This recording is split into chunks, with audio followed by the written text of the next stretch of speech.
Hello friends, vanakkam. Welcome to Sumathi's Kitchen.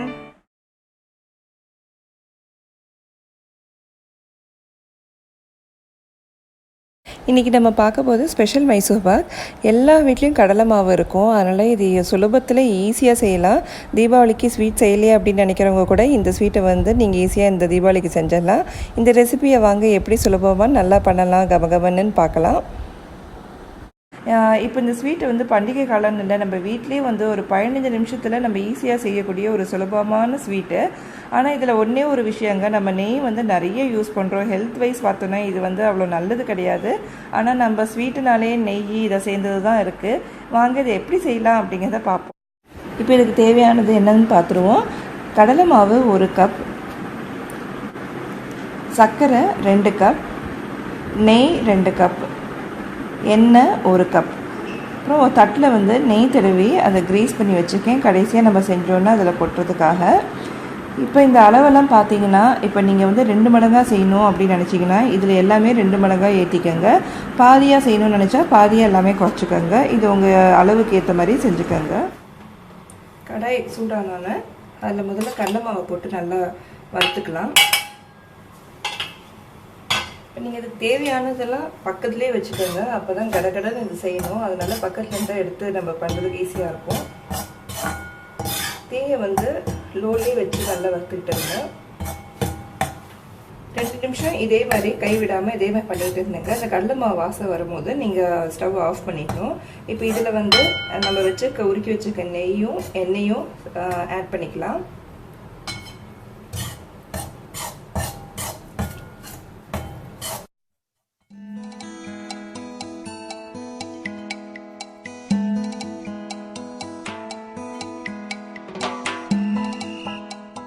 இப்போ இதில் பார்த்தீங்கன்னா அந்த எண்ணெயும் நெய்யும் சேர்த்து இங்கே பாருங்கள், கட்டி இல்லாமல் நல்லா கரைச்சிக்கோங்க. இப்போ கட்டி இல்லாமல் நல்லா கரைச்சிட்டோம். நெய் வந்து பாதி கப் அளவுக்கு வச்சுருக்கீங்க சொன்ன அளவுலேருந்து. ஒருவேளை நம்மளுக்கு கிண்டும் போது தேவைப்பட்டுச்சுன்னா இந்த நெய்யை வந்து யூஸ் பண்ணிக்கலாம், அதனால இதை வச்சுருக்கேன். இப்போ இங்கே வந்து நான் இங்கே நான்ஸ்டிக் பாட் மாதிரி எடுத்திருக்கேன். நீங்கள் வந்து கடாயிலையும் செஞ்சிங்கன்னா இன்னும் ஈஸியாக இருக்கும். இப்போ இதில் வந்து இந்த சர்க்கரையை நம்ம போட்டுக்கலாம். சர்க்கரையை ஆட் பண்ணிவிட்டு கொஞ்சமாக ஒரு அரை கிளாஸுக்கும் கம்மியாக தண்ணி ஊற்றிக்கங்க.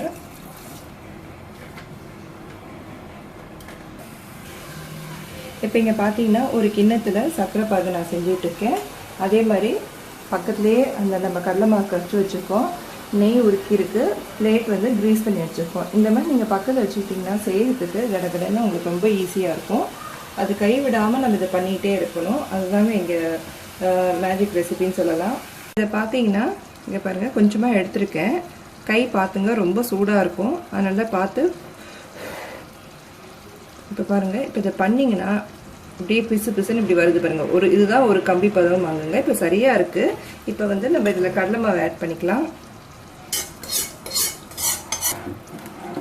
இந்த ஸ்டேஜில் வந்து நீங்கள் 1 நிமிஷம் கூட கைவிடாமல் இதை கலக்கிட்டே இருக்கணும். இந்த மாதிரி கிண்டிக்கிட்டே இருந்தோன்னா கீழே பாருங்கள், கீழே இந்த பபுள்ஸ் எல்லாம் வர ஆரம்பிக்குது. இப்படி தான் பொங்கி பொங்கி வருங்க. இது கொஞ்சம் இப்போ இந்த ஸ்டேஜில் கொஞ்சமாக நெய் ஆட் பண்ணிக்கிறேன்.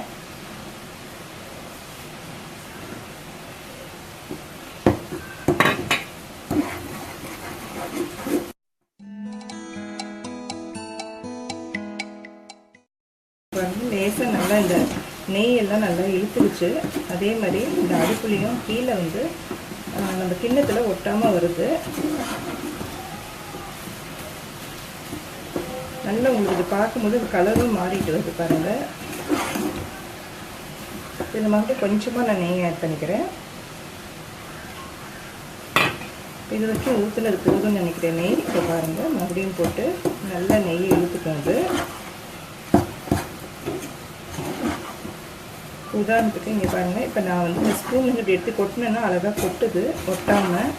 ஸோ இது வந்து இப்போ ஆல்மோஸ்ட் ரெடிங்க. இது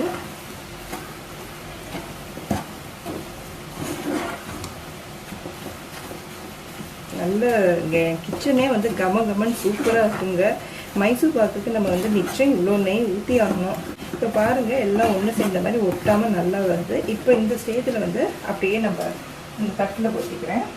இந்த பாருங்கள், இப்போ இந்த தட்டில் கொட்டிட்டு அப்படியே இதை சமன் பண்ணிக்கலாம்.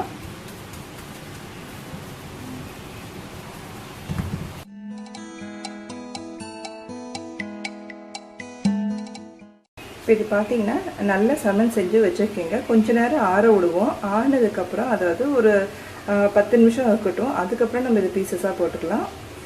இப்போ இது 10 நிமிஷம் இருக்குங்க. இதை அப்படியே நம்ம பீஸ் போட்டுக்கலாம். அது பண்ணுறதுக்கு முன்னாடி கத்தியில் வந்து நெய் தடவிக்கு கிரீஸ் பண்ண மாதிரி, அப்போ தான் இது கொஞ்சம் உங்களுக்கு ஒட்டாமல் வரும்.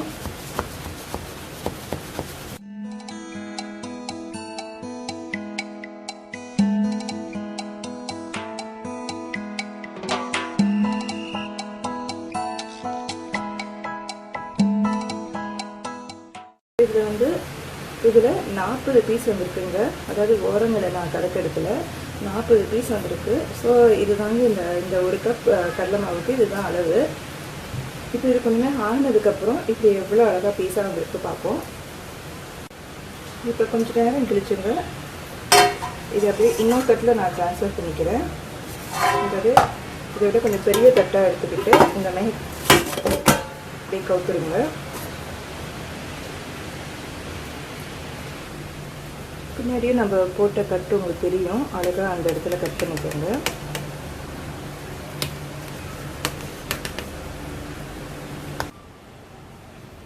இப்போ ஸ்பெஷல் மைசூர் பாக் கிருஷ்ணா ஸ்வீட்ஸோட ரகசியம்னு சொல்லலாம். அந்த மாதிரி ஸ்வீட்டாக சாஃப்டாக ரொம்ப சூப்பராக வந்திருக்குங்க. டேஸ்ட் பண்ணி பார்த்தேன், ரொம்ப நல்லா இருக்குது.